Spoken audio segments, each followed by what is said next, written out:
त्रास झाला, परळी असो पुन्हा बीड जिल्हा असो, इथल्या आपल्या समाजाला जर त्रास झाला तर परभणी आणि पलीकडून धाराशिव यांना घरात घुसघुस आणायचं.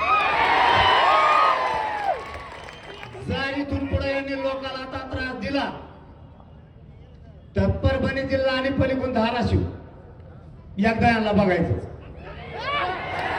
माझा हे बघा, मी असलं कधी बोलत नाही, पण व्यासपीठावर एवढे जमलेत सगळ्या पक्षाचे नेते, आमदार, खासदार, ज्या वेळेस अस्मितेचा विषय येतो, जर माणसाचे मुर्देच पडायला लागले तर हे सहन होत नाही. आम्हाला माज नाहीये, आम्हाला मस्ती पण नाही. जर तुम्ही आमचे लेकरं उघड्यावरती पाडायला लागला, आज काय दशा आहे कुटुंबाची, कसं जगायचं त्या पोरीनं आणि त्या पोरानं. तुम्ही जर आमचे लोक मारून जर तुम्ही तुमचे आरोपी घरात लपून ठेवता, यांना पुण्यात नेमका सांभाळा कुणी? सगळे आरोपी पुण्यातच नेमके कसे सापडायला लागले? सगळे आरोपी हे पुण्यातूनच सापडतात. याचा अर्थ तुमच्या सरकारमधले मंत्री जे आरोपींना सांभाळायला लागले, या खंडणीमधल्या आरोपींना आणि हत्येतील आरोपींना, या दोघांची नार्को टेस्ट झाली पाहिजे आणि त्यांना सांभाळणाऱ्या सगळ्यांना सह आरोपी केलं पाहिजे. हे फाशी होणारच आहे. फाशी जर नाही झाली ना, मग आता कोणतरी म्हणले, मला वाटतं खासदार का कोण म्हणले की 4 सीट कच्च होईल. सरकारचं ऐकून आणि तिथल्या मंत्र्याचं ऐकून जर का 4 सीट कच्च झालं आणि त्याच्यातला एक बी आरोपी जर बाहेर आला की मंत्री गोट्याने हल्ला, आता तुम्हाला हीच भाषा कळते. आता आमचा नाविलाज आहे, आम्ही करतो तो जातीवाद म्हणताय. संतोष भाई देशमुखांना जर आम्ही न्याय मागितला तर आम्हाला जातीवादी म्हणता. ही तुमची कोणती भाषा आहे? हे नवीन षडयंत्र सुरू झाले. आपण जर संतोष भाईकडून बोललो, आपल्याला म्हणते हे जातीवाद करायला लागले.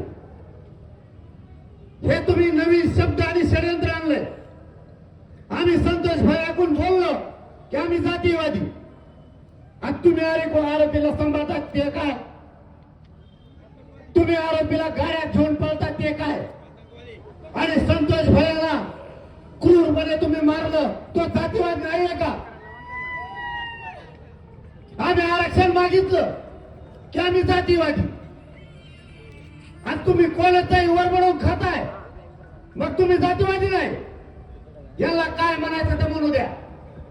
इथून पुढच्या काळात आपण सावध राहा. जर या समाजावर अन्याय व्हायला लागला तर आपल्याला सुद्धा गावात त्यांना घरात घुसून बाहेर काढावं लागणार. नाविलाज आहे आपला नाविलाज आहे.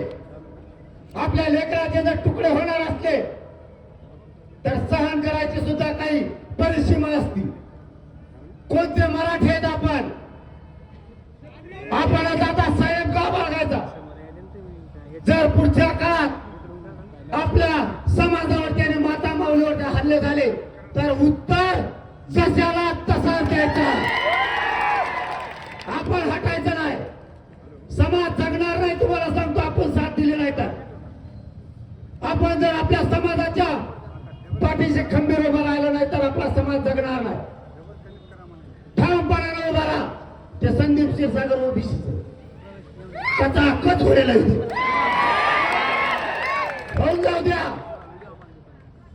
त्या अन्नाला तसं उभं असणार आहे की तो असं खेची देत, एवढंच खेची देत असल्याच पाहिजेत राव.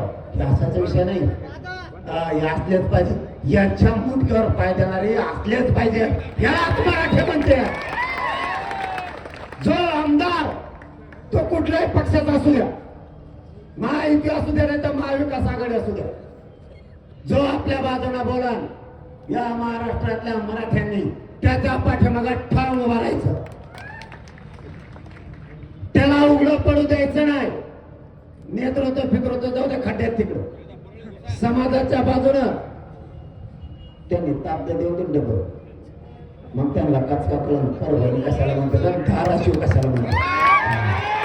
दांडे मूळच तर मागे सरकत नाहीत म्हणा.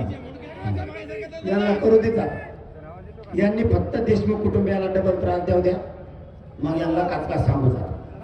यांना त्याचा थोडं सापडून द्या, त्याला थोडं सापडून द्या, त्याला सुद्धा वाजवतो मी, त्यालाही सोडत नाही. आपलं ना डायरेक्ट नाव असतं, आपलं ते दाटूमध्ये नाव नसतं त्यांचं सारखं आकान बोकान हाकीन थाकीन.